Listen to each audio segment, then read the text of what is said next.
Welcome to my YouTube channel. Hope எல்லோரும் ஹாப்பியாக ஹெல்த்தியாக இருப்பீங்கன்னு நம்புகிறேன். இந்த சேனலோட ஃபர்ஸ்ட் வீடியோ லாங் வீடியோ இது தான். எல்லோரும் சப்போர்ட் பண்ணுங்கள்.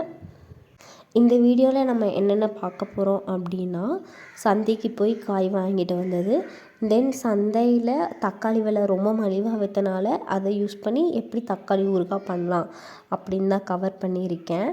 வாங்க நம்ம வீடியோக்குள்ளே போகலாம். நாங்கள் வில்லேஜில் தான் இருக்கோம். ஸோ இங்கே சூப்பர் மார்க்கெட்லாம் கிடையாது, சந்தை தான். ஒவ்வொரு ஊருக்கும் ஒவ்வொரு நாள் சந்தை அலோகேட் பண்ணியிருப்பாங்க. எங்கள் ஊருக்கு பார்த்திங்கன்னா வியாழக்கிழமை சந்தை போட்டுருவாங்க. நம்ம ஒரு வாரத்துக்கு தேவையான காய்கறி, பழங்கள், கீரை எல்லாமே போய் வாங்கிட்டு வந்துடுவோம்.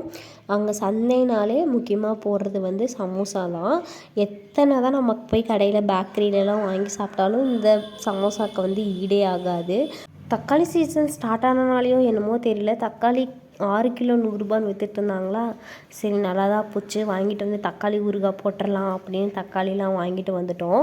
சந்தையில் போய் வாங்கிறதுக்கு என்ன ஒரு பெனிஃபிட்னால், நம்ம நேரடியாக விவசாயிங்கள்ட்டேருந்து நம்ம வாங்கிக்கலாம்.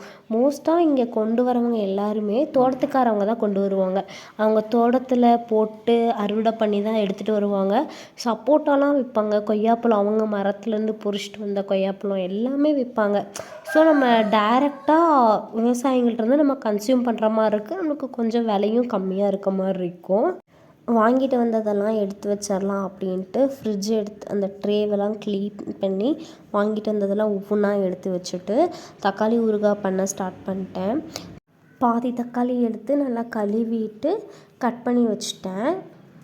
அதுக்கப்புறம் ஊறுகாய்க்கு ஒரு மசாலா போடணும். அது கடுகு, வெந்தயம் ரெண்டுத்தையும் 2 டேபிள் ஸ்பூன் எடுத்து நல்லா ட்ரை ரோஸ்ட் பண்ணி எடுத்துட்டு, அந்த ட்ரை ரோஸ்ட் பண்ணதை மிக்சர் ஜாரில் போட்டு அரைச்சி வச்சுட்டேன்.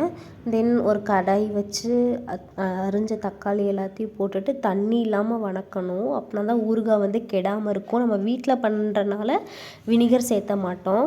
ஸோ நல்லா தண்ணி எல்லாமே போயிடணும், மேலே எண்ணெய் மிதந்து வரணும். அந்தளவுக்கு அந்த பக்குவத்துக்கு வந்தக்கப்புறம் நம்ம மசாலா பவுடர்லாம் ஆட் பண்ணிடலாம்.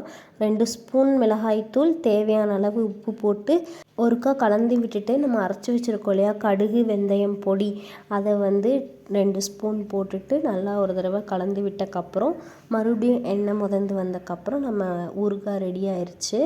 ஆஃப் பண்ணிடலாம். ஊறுகாய்க்கு தாளிப்பு பார்த்திங்க அப்படின்னா, இதுக்கப்புறம் ஊறுகாயை தாளிக்கணும். அதுக்கு பார்த்திங்கன்னா ஒரு குட்டி வடைச்சட்டி வச்சு நிறைய எண்ணெய் ஊற்றிக்கணும். அப்போ தான் ஊறுகாய் கெடாமல் இருக்கும். அதுக்கப்புறம் கடுகு, கருவேப்பிலை, பெருங்காயத்தூள் எல்லாத்தையும் போட்டுட்டு இடித்து வச்சுருக்க பூண்டையும் போட்டு நல்லா கலந்து விட்டக்கப்புறம் அதை எடுத்து நம்ம ஊறுகாயில் கொட்டிட்டு நல்லா கலந்து விட்டுறலாம். இது கொஞ்ச நேரம் சிம்மில் வச்சு அடுப்பில் வச்சிட்டனாலே ஊறுகாய் ரெடி ஆயிரும். இதை நீங்கள் 1 வீக் வரையும் வச்சு யூஸ் பண்ணிக்கலாம். ஏன்னா நம்ம வினிகர்லாம் ஊற்றாதனால அது சீக்கிரமாகவே கெட்டுரும். அதனால் 1 வீக் அளவாக வச்சு யூஸ் பண்ணிக்கோங்க. அதுக்கப்புறம் நைட் டின்னருக்கு சப்பாத்தி போட்டுடலாம் அப்படின்னு சப்பாத்தி தேய்ச்சி ரெடி பண்ணிகிட்ருந்தேன். மோஸ்ட்டாக எங்கள் வீட்டில் எண்ணெய் ஊற்றி சப்பாத்தி பண்ண மாட்டோம், அப்படியே தோசைக்கல்லில் போட்டு எடுக்கிற மாதிரி தான் பண்ணுவோம்.